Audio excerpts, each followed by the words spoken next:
ایک شخص نے خوبصورت لڑکی سے شادی کی۔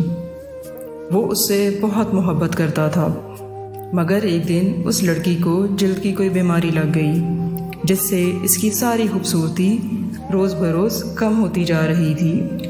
ایک دن اس کا شوہر کسی سفر پر نکلا۔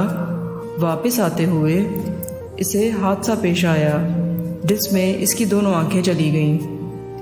خیر، ان کی ازدواجی زندگی یوں ہی چلتی رہی اور اس کی بیوی کی خوبصورتی مزید کم ہوتی رہی، مگر اندھے آدمی کو اس بات کا علم ہی نہیں تھا، لہٰذا ان کی زندگی پر اس کا کوئی بھی اثر نہ پڑا۔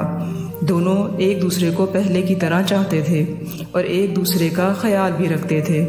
خدا کا کرنا ایسا ہوا کہ ایک دن اس لڑکی کا انتقال ہو گیا۔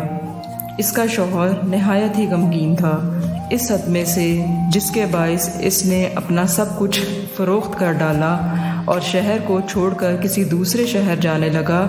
جاتے ہوئے راستے میں کسی شخص نے پیچھے سے آواز دی اور کہنے لگا، اکیلے کیسے جاؤ گے؟ پہلے تو آپ کی بیوی آپ کی مدد کرتی تھی اور آپ کا بہت خیال رکھتی تھی، لیکن اب آپ کیسے جائیں گے؟